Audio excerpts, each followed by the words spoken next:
തിരുവനന്തപുരം ആനയറ മാർക്കറ്റിൽ കൃഷിമന്ത്രി V S Sunilkumar മിന്നൽ പരിശോധന നടത്തി. തമിഴ്നാട്ടിൽ നിന്ന് വരുന്ന പച്ചക്കറികൾ നാടൻ എന്ന പേരിൽ വിറ്റഴിക്കുന്നതായും അമിതമായ വില ഈടാക്കുന്നതായും മന്ത്രി കണ്ടെത്തി. ഭക്ഷ്യസുരക്ഷാ ഉദ്യോഗസ്ഥരും മന്ത്രിക്കൊപ്പം ഉണ്ടായിരുന്നു. ജിതിൻ ചന്ദ്രൻ ചേരുന്നുണ്ട് വിവരങ്ങളുമായി. ജിതിൻ, വിശദാംശങ്ങൾ. സൗമ്യ, ആനയറ മാർക്കറ്റിൽ നിലവാരമില്ലാത്ത പച്ചക്കറികൾ കൂടിയ വിലയ്ക്ക് വിൽക്കുന്നു എന്ന പരാതിയെ തുടർന്നാണ് കൃഷിവകുപ്പ് മന്ത്രി വി എസ് സുനിൽകുമാറും ഭക്ഷ്യസുരക്ഷാ വകുപ്പ് ഉദ്യോഗസ്ഥരും അവിടെ പരിശോധന നടത്തിയത്. വ്യാപക ക്രമക്കേടുകളാണ് ഈ മിന്നൽ സന്ദർശനത്തിൽ മന്ത്രിയുടെ നേതൃത്വത്തിലുള്ള സംഘം കണ്ടെത്തിയത്. നിലവാരം കുറഞ്ഞ പച്ചക്കറി ഇവിടെ വ്യാപകമായി വിറ്റഴിക്കുന്നുണ്ട്. ഒപ്പം തന്നെ തമിഴ്നാട്ടിൽ നിന്നുള്ള പച്ചക്കറികൾ നാടൻ പച്ചക്കറികളാണെന്നും ജൈവ പച്ചക്കറികളാണ് എന്ന പേരിലുമാണ് ഇവിടെ വിറ്റഴിക്കുന്നത്. ഒപ്പം തന്നെ കേരളത്തിൽ തന്നെ സുലഭമായ പച്ചക്കറികൾ തമിഴ്നാട്ടിൽ നിന്ന് അനാവശ്യമായി ഇറക്കുമതി ചെയ്ത് കൂടിയ വിലയ്ക്ക് വിൽക്കുന്നതായും കണ്ടെത്തിയിട്ടുണ്ട്. ഒപ്പം തന്നെ കർഷകരിൽ നിന്ന് നേരിട്ട് പച്ചക്കറി സംഭരിക്കണമെന്ന കൃഷിവകുപ്പിന്റെ നിർദ്ദേശം ആനയറ മാർക്കറ്റിൽ പാലിച്ചിരുന്നില്ല. ഒപ്പം തന്നെ പച്ചക്കറി മാർക്കറ്റിൽ സംഭരിച്ചതിലും വ്യാപകമായ ക്രമക്കേടുകൾ കണ്ടെത്തിയിട്ടുണ്ട്. ഒപ്പം തന്നെ നിലവാരമില്ലാത്ത പച്ചക്കറികൾ വ്യാപകമായി വിറ്റഴിക്കുന്നു എന്നതാണ് മാർക്കറ്റിൽ പ്രധാനമായും കണ്ടെത്തിയത്. ഒപ്പം പച്ചക്കറിയുമായി സൂക്ഷിക്കുന്നതുമായി ബന്ധപ്പെട്ട് സൂക്ഷിക്കേണ്ട രജിസ്റ്ററുകളിലും വ്യാപക കൃത്രിമം കണ്ടെത്തിയതായും മന്ത്രി പറഞ്ഞു. ഒപ്പം തന്നെ ഏജന്റുമാരുടെ തട്ടിപ്പാണ്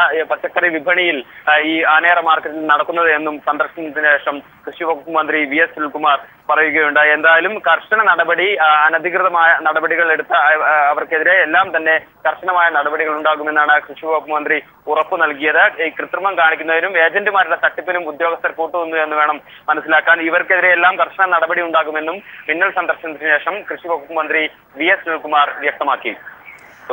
ജിതിൻ, ഇത്തരത്തിൽ വ്യാപകമായ പരിശോധനയൊക്കെ മന്ത്രിയുടെ നേതൃത്വത്തിൽ ഉണ്ടാകാനുള്ള സാധ്യതയുണ്ടോ? പ്രത്യേകിച്ച് തിരുവനന്തപുരത്തൊക്കെ കേന്ദ്രീകരിച്ച് പലയിടത്തും ഇത്തരത്തിലുള്ള ആരോപണങ്ങൾ നിരവധിയായി ഉണ്ട്. ഈ ഒരു സാഹചര്യത്തിൽ കൂടി തീർച്ചയായും സൗമ്യ, വരും ദിവസങ്ങളിലും ഇത്തരം പരിശോധനകൾ ഉണ്ടാകുമെന്ന് തന്നെ വേണം കരുതാൻ. ഈ ആനയറ മാർക്കറ്റ് സംബന്ധിച്ച് തന്നെ ഉപഭോക്താക്കളിൽ നിന്നും വ്യാപകമായ പരാതികൾ ഉണ്ടായിരുന്നു. ഇതിന്റെ അടിസ്ഥാനത്തിലാണ് ഇന്ന് രാവിലെ തന്നെ കൃഷിവകുപ്പ് മന്ത്രി നേരിട്ടെത്തി ഒരു മിന്നൽ സന്ദർശനത്തിന്, ഒരു പരിശോധനയ്ക്ക് തയ്യാറായത്. ഇത്തരത്തിലുള്ള പരാതികൾ മറ്റിടങ്ങളിൽ നിന്നും ഉണ്ടായാൽ സമാനമായ നടപടികൾ, മിന്നൽ പരിശോധനകളും ഒപ്പം തന്നെ കർശന നടപടികളും ഉണ്ടാകുമെന്ന് തന്നെ വേണം വിലയിരുത്താൻ. എന്തായാലും ആനയറ മാർക്കറ്റിൽ ദിവസങ്ങളായുള്ള ഒരു പരാതിയായിരുന്നു ഉപഭോക്താക്കളുടെ ഭാഗത്തുനിന്നും. ഇതിന്റെ അടിസ്ഥാനത്തിൽ തന്നെയാണ് ഇന്ന് രാവിലെ കൃഷിവകുപ്പ് മന്ത്രി നേരിട്ടെത്തി ഇവിടെ പരിശോധന നടത്തിയതും വ്യാപക ക്രമക്കേടുകൾ ഈ പരിശോധനയിൽ കണ്ടെത്തിയതും. എന്തായാലും ഈ ക്രമക്കേടുകൾക്ക് കൂട്ടുനിന്നവർക്കെതിരെയും ക്രമക്കേടുകൾ നടത്തിയവർക്കെതിരെയും കർശന നടപടികൾ ഉണ്ടാകുമെന്ന് തന്നെയാണ് കൃഷിവകുപ്പ് മന്ത്രി ഉറപ്പു നൽകിയിരിക്കുന്നത്. ജിതിൻ ചന്ദ്രനാണ് വിവരങ്ങൾ നൽകിയത്. മുൻമന്ത്രി സി എൻ ബാലകൃഷ്ണന്റെ PA ലിജോ ജോസഫിനെതിരെ വിജിലൻസ് കേസെടുത്തു. അനധികൃത സ്വത്ത് സമ്പാദനത്തിനാണ് വിജിലൻസ് കേസെടുത്തത്. ലിജോ ജോസഫിന്റെ തൃശൂരിലെ വീട്ടിൽ വിജിലൻസ് പരിശോധന നടത്തി. ദിൽജിത്ത് ചേർന്നുണ്ട് വിവരങ്ങളുമായി. ദിൽജിത്ത്, ഇയാളുടെ വീട്ടിലെ പരിശോധനയിൽ വ്യക്തമായ കാര്യങ്ങളൊപ്പം തന്നെ മറ്റു വിവരങ്ങളും. സൗമ്യ, കൺസ്യൂമർ ഫെഡ് അഴിമതി ആരോപണങ്ങളിൽ അന്വേഷണം നേരിടുന്ന മുൻമന്ത്രി സി എൻ ബാലകൃഷ്ണന്റെ PA ജോസഫിനെതിരെയാണ് ഇപ്പോൾ വിജിലൻസ് കേസെടുത്തിരിക്കുന്നത്. അനധികൃത സ്വത്ത് സമ്പാദനം നടത്തിയെന്ന് കണ്ടെത്തിയതിനെ തുടർന്നാണ് നടപടി. ഇന്ന് രാവിലെ ആയിരുന്നു, 7 മണിയോടെ കൂടിയായിരുന്നു ലിജിയുടെ വീട്ടിൽ വിജിലൻസ് പരിശോധന ആരംഭിച്ചത്. 3 തൃശ്ശൂരിലെ 3 അടുത്ത കാലത്ത് ഭൂസ്വത്തുക്കൾ വാങ്ങിക്കൂട്ടിയതായും തൃശ്ശൂരിലെ പ്രധാന ബാങ്കുകളിൽ ബന്ധുക്കളുടെ പേരിൽ നിക്ഷേപമുള്ളതായും കണ്ടെത്തിയിട്ടുണ്ട്. അതോടൊപ്പം തന്നെ കുടുംബാംഗങ്ങളുടെ പേരിലുള്ള മറ്റ് സ്വത്തുവകകൾക്കും കൃത്യമായ രേഖകൾ ഹാജരാക്കാൻ ലിജോയ്ക്കായില്ല. ഇവയെല്ലാം തന്നെ അനധികൃതമായി സമ്പാദിച്ചതാണ് എന്ന് ഉള്ള നിരീക്ഷണത്തിന്റെ പുറത്താണ് ഇപ്പോൾ ലിജോയ്ക്കെതിരെ കേസെടുത്തിരിക്കുന്നത്. ഏതായാലും ആരോപണം നേരിടുന്ന മുൻമന്ത്രി C N Balakrishnan PA Lijo വഴിയാണ് ഇടപാടുകൾ നടത്തിയിരുന്നത്, അഴിമതി ഇടപാടുകൾ നടത്തിയിരുന്നത് എന്നതടക്കമുള്ള ആരോപണങ്ങൾ ഉയർന്നിരുന്നു. 1 കോടിയിലധികം രൂപയുടെ അനധികൃത സ്വത്ത് ലിജോ സമ്പാദിച്ചിട്ടുണ്ട് എന്ന തരത്തിലൊരു പരാതിയും ലഭിച്ചിരുന്നു. ഈ പരാതിയുടെ അടിസ്ഥാനത്തിൽ വിജിലൻസ് ഒരു പ്രാഥമിക അന്വേഷണം നടത്തി വിജിലൻസ് ഡയറക്ടർക്ക് ഒരു റിപ്പോർട്ട് സമർപ്പിച്ചിരുന്നു. ഈ റിപ്പോർട്ടിന്മേലുള്ള തുടർ നടപടിയായാണ് ഇന്ന് മിന്നൽ പരിശോധന ലിജിയുടെ തൃശ്ശൂരിലെ വീട്ടിൽ നടത്തിയത്. ഈ പരിശോധനയിലാണ് ഇത്തരത്തിൽ അനധികൃത സ്വത്ത് ഉണ്ട് എന്നുള്ളത് വ്യക്തമായതിനെ തുടർന്ന് കേസെടുത്തിട്ടുള്ളത്. ഈ സ്വത്തുക്കൾ മുൻമന്ത്രിയായിരുന്ന സി എൻ ബാലകൃഷ്ണന്റെ ബിനാമി ഇടപാടുകളാണോ എന്ന തരത്തിലുള്ള പരിശോധനയിൽ നടന്നു വരുന്നു. വരും ദിവസങ്ങളിൽ മുൻ മന്ത്രിമാരുടെ പേഴ്സണൽ സ്റ്റാഫുകളുമായി ബന്ധപ്പെട്ടുള്ള അന്വേഷണം തുടരും എന്നതാണ് വിജിലൻസിൽ നിന്ന് ലഭിക്കുന്ന സൂചന. ദിൽജിത്താണ് വിവരങ്ങൾ നൽകിയത്. വിഴിഞ്ഞത്ത് ഗൃഹനാഥൻ വെട്ടേറ്റ് മരിച്ച നിലയിൽ കോവളം സ്വദേശി ദാസനാണ് കൊല്ലപ്പെട്ടത്. ഗുരുതര പരിക്കുകളോടെ ഭാര്യ ഷീജയെ തിരുവനന്തപുരം മെഡിക്കൽ കോളേജിൽ പ്രവേശിപ്പിച്ചു.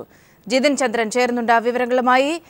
ജിതിൻ, എന്താണ് ഇതുമായി ബന്ധപ്പെട്ട പോലീസ് പറയുന്ന കാര്യങ്ങൾ? ഒപ്പം ഷീജയുടെ സ്ഥിതി ഇപ്പോൾ എങ്ങനെയാണ്? സൗമ്യ, വിഴിഞ്ഞം പൂങ്കുളം കോളിയൂർ സ്വദേശി ദാസനെ ഇന്ന് പുലർച്ചെയോടെയാണ് വീട്ടിൽ വെട്ടേറ്റ നിലയിൽ കണ്ടെത്തിയത്. പുലർച്ചെ 5:15 ദാസിന്റെ മകളാണ് ദാസനെയും ഒപ്പം തന്നെ ഭാര്യ ഷീജയെയും വെട്ടേറ്റ നിലയിൽ കണ്ടെത്തിയത്. തുടർന്ന് ഇവരെ ആശുപത്രിയിലേക്ക് കൊണ്ടുപോകും വഴി ദാസൻ മരിക്കുകയായിരുന്നു. ഷീജ ഇപ്പോൾ ഗുരുതരാവസ്ഥയിൽ തിരുവനന്തപുരം മെഡിക്കൽ കോളേജ് ആശുപത്രിയിൽ ചികിത്സയിലാണ്. പോലീസ് നൽകുന്ന വിവരമനുസരിച്ച് 3-അംഗ സംഘമാണ് ഇവരെ പരിക്കേൽപ്പിച്ചത്, കൊലപ്പെടുത്തിയത് എന്നാണ് പോലീസിന് ലഭിക്കുന്ന സൂചനകൾ.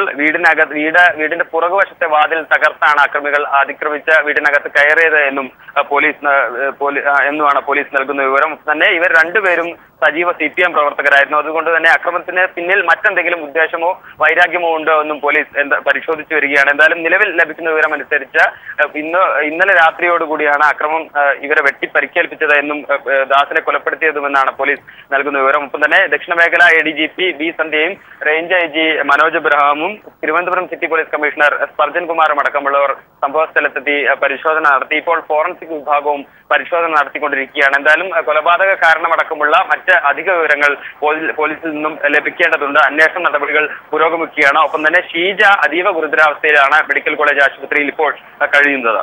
ജിതിൻ, ഒരുപക്ഷെ ഷീജയുടെ ഒക്കെ മൊഴി ഇതിൽ നിർണായകമാകും. പക്ഷെ അവർക്ക് ഇപ്പോൾ മൊഴി നൽകാനാകാത്ത വിധം ഗൗരവകരമായ ഒരു ആരോഗ്യാവസ്ഥയിലാണോ അവരുള്ളത്? തീർച്ചയായും ഷീജ ഇപ്പോൾ അതീവ ഗുരുതരാവസ്ഥയിലാണ് കഴിയുന്നത്. അതുകൊണ്ട് തന്നെ ഷീജയിൽ നിന്നും വിവരങ്ങൾ ശേഖരിക്കാൻ പോലീസിന് കഴിഞ്ഞിട്ടില്ല. നിലവിൽ പോലീസ് പ്രധാനമായും പോലീസിന് വിവരങ്ങൾ ലഭിക്കുന്ന ഒപ്പം തന്നെ ഇവരുടെ 2 മക്കളിൽ നിന്നുമാണ്. ഈ 2 മക്കളിൽ +1 വിദ്യാർത്ഥിനിയായ ഇവരുടെ മകളാണ് സംഭവം കണ്ടത്. പുലർച്ചയോടുകൂടി മകൾ എഴുന്നേറ്റ് വരുമ്പോൾ വീട്ടിൽ രക്തത്തിൽ കുളിച്ച് കിടക്കുന്ന നിലയിലാണ് ഷീജയെയും ദാസനെയും കണ്ടത്. തുടർന്നാണ് ഇവർ അയൽവക്കക്കാരെയും മറ്റും വിവരം അറിയിച്ചത്. അപ്പോൾ ആശുപത്രിയിലേക്ക് ഇവരെ കൊണ്ടുപോകുന്ന വഴിയാണ് ദാസൻ മരണപ്പെട്ടത്. തുടർന്ന് ഷീജ ഇപ്പോൾ അതീവ ഗുരുതരാവസ്ഥയിൽ കഴിയുന്നു. എന്തായാലും പോലീസ് അന്വേഷണ നടപടികളുമായി മുന്നോട്ട് പോവുകയാണ്. കൊലപാതക കാരണമടക്കമുള്ള വിവരങ്ങൾ ഇനി ലഭിക്കേണ്ടതുണ്ട്. കൽബുർഗയിൽ റാഗിങ്ങിനിരയായ അശ്വതിയെ സന്ദർശിച്ച ശേഷം ആരോഗ്യമന്ത്രി കെ ശൈലജ ടീച്ചർ പുറത്തേക്ക് വരികയാണ്. മന്ത്രിമാരായ ശശീന്ദ്രനും രാമകൃഷ്ണനോട് മന്ത്രി സംസാരിക്കുകയാണ്. അപ്പോൾ ഞങ്ങളിപ്പോൾ അശ്വതിയെ കണ്ടു. അശ്വതിയുടെ ആരോഗ്യസ്ഥിതി വളരെയേറെ മെച്ചപ്പെട്ടിട്ടുണ്ട്. അത് ആ കുട്ടിയും പറഞ്ഞു, അവളെ ചികിത്സിക്കുന്ന ഡോക്ടർമാരും പറഞ്ഞിട്ടുണ്ട്. അവൾക്ക് സാധാരണ നിലയിൽ തന്നെ ആയിത്തീരാൻ വളരെ പെട്ടെന്ന് കഴിയുമെന്നാണ് നമ്മൾ പ്രതീക്ഷിക്കുന്നത്. വളരെ ക്രിട്ടിക്കലായിട്ടുള്ള അവസ്ഥ തരണം ചെയ്തിരിക്കുന്നു. അശ്വതിയുടെ കാര്യത്തിൽ എല്ലാവരും വളരെയേറെ ശ്രദ്ധ ചെലുത്തിയിട്ടുണ്ട്. ബഹുമാനപ്പെട്ട CM തന്നെ ഇടപെട്ടുകൊണ്ട് അശ്വതിയുടെ ചികിത്സയും പഠനവും വീണ്ടും പഠിക്കാനുള്ള അവസ്ഥ ഒരുക്കുന്നതിനും വേണ്ടി ചില ഏജൻസികളെ ചുമതലപ്പെടുത്തിയിട്ടുണ്ട്. ഒരുപാട് ആളുകൾ തയ്യാറായിട്ട് മുന്നോട്ട് വന്നിരുന്നു. എന്നാൽ JDT അവളുടെ മുഴുവൻ പഠനത്തിൻ്റെയും അതുപോലെ തന്നെ എല്ലാ കാര്യങ്ങളും ഏറ്റെടുക്കാമെന്ന് വാഗ്ദാനം ചെയ്തിട്ടുണ്ട്. സമൂഹത്തിൽ ഒരുപാട് ആളുകൾ ഞങ്ങളെ സമീപിച്ചിരുന്നു. ഞങ്ങൾ തയ്യാറാണ് അശ്വതിയുടെ എല്ലാ കാര്യങ്ങളും ഏറ്റെടുക്കാനെന്ന് പറഞ്ഞിരുന്നു. ഗവൺമെൻറ്റും ബഹുമാനപ്പെട്ട മുഖ്യമന്ത്രിയും അതുപോലെ തന്നെ SC/ST വിഭാഗത്തിൻ്റെ പിന്നോക്ക വിഭാഗത്തിൻ്റെ കാര്യങ്ങൾ കൈകാര്യം ചെയ്യുന്ന വകുപ്പ് മന്ത്രി AK ബാലനും തദ്ദേശ സ്വയംഭരണ വകുപ്പ് മന്ത്രി KT ജലീലും ഇവിടെ നേരത്തെ സന്ദർശിച്ചിരുന്നു. അവരും ആവശ്യമായിട്ടുള്ള എല്ലാ സഹായവും ചെയ്യാമെന്ന് പറഞ്ഞിരുന്നു. ഞാൻ ആ സമയത്ത് തന്നെ അശ്വതിയുടെ രക്ഷിതാക്കളെ അശ്വതിയുടെ മാമനെ ഫോണിൽ വിളിച്ച് ബന്ധപ്പെട്ടിരുന്നു. ആരോഗ്യവകുപ്പിൽ നിന്ന് എല്ലാ സഹായവും ചെയ്യാൻ ഞങ്ങൾ ഒരുക്കമാണ്. എത്ര വിദഗ്ധ ചികിത്സ ആവശ്യമായാലും അത് കൊടുക്കാൻ ഒരുക്കമാണ് എന്നുള്ള കാര്യം പ്രത്യേകം സൂചിപ്പിച്ചിരുന്നു. അപ്പോൾ ഇനിയിപ്പോൾ ആ കാര്യത്തിനൊന്നും ഒരു തടസ്സമില്ല. ഈ റാഗിങ് പോലുള്ള ക്രൂരതകൾ അവസാനിപ്പിക്കാൻ ഈ സമൂഹത്തിന് കഴിയണമെന്നുള്ളതാണ് ഈ ഓരോ സംഭവവും കാണുമ്പോൾ നമുക്ക് പറയാൻ സാധിക്കുന്നത്. വളരെ പൈശാചികമായിട്ടുള്ള ഒരു ക്രിമിനൽ കുറ്റമായിട്ടത് മാറിക്കൊണ്ടിരിക്കുകയാണ്. അതുകൊണ്ട് അത് അവസാനിപ്പിക്കാൻ ഈ സമൂഹം ഒന്നടങ്കം സഹായിക്കണം എന്നുള്ളതാണ് ഈ സംഭവത്തെ മുൻനിർത്തി കാണുന്നത്. അശ്വതിയുടെ കാര്യത്തിൽ നമുക്കിപ്പോൾ ഒരു ആത്മവിശ്വാസം ഉണ്ടാകുന്നുണ്ട്. ആ കുട്ടി വളരെ പെട്ടെന്ന് റിക്കവർ ആകും എന്നുള്ള കാര്യത്തിൽ. ഇത് മാത്രമാണ് ഇപ്പോൾ സൂചിപ്പിക്കാനുള്ളത്. ഇല്ല, വാക്സിൻ്റെ അഭാവം അത് ഞങ്ങൾ വളരെ പെട്ടെന്ന് തന്നെ നികത്തുന്നതാണ്. അതിനൊന്നും ഇപ്പോൾ ഒരു പ്രയാസവുമില്ല. മരുന്ന് എത്തിക്കുന്നതിനുള്ള എല്ലാ സംവിധാനവും ചെയ്തിട്ടുണ്ട്. ഡിഫ്തീരിയ സംബന്ധിച്ചുള്ള വിശദമായിട്ടുള്ളൊരു ചർച്ച ഇപ്പോൾ ഉദ്യോഗസ്ഥ തലത്തിലുള്ളത് ഇന്ന് മലപ്പുറത്ത് ഞങ്ങൾ സംഘടിപ്പിച്ചിട്ടുണ്ട്. വൈകുന്നേരം 3 മണിക്ക് അവിടെ ഒരു പ്രത്യേക മീറ്റിംഗ് വിളിച്ചിട്ടുണ്ട്. 2-3 തവണ വിദഗ്ധ സംഘം മലപ്പുറം സന്ദർശിച്ചിട്ടുണ്ട്. ഈ പ്രശ്നങ്ങളെല്ലാം ഉണ്ടായതിനു ശേഷം അവിടെ ആരോഗ്യ വകുപ്പുമായി ബന്ധപ്പെട്ടിട്ടുള്ള പ്രത്യേക സംഘം അവിടെ തന്നെ തങ്ങുന്നുണ്ട്. ഇന്നൊരു പ്രത്യേക ചർച്ച സംഘടിപ്പിച്ചിട്ടുണ്ട്. അതിനുശേഷം വളരെ വിശാലമായിട്ടുള്ള രീതിയിൽ തന്നെ വളരെ വ്യാപകമായ രീതിയിൽ ഡിഫ്തീരിയ വ്യാപനത്തിനെതിരായിട്ട് പ്രവർത്തിക്കുന്നതാണ്. വൈകുന്നേരത്തെ മീറ്റിംഗ് കഴിഞ്ഞാൽ അതേക്കുറിച്ചുള്ള കാര്യങ്ങൾ ഞാൻ വിശദമായിട്ട് പറയാം. മെഡിക്കൽ കോളേജ് സന്ദർശിക്കുക എന്നുള്ളതാണ് ഈ സന്ദർശനത്തിൻ്റെ ഉദ്ദേശം.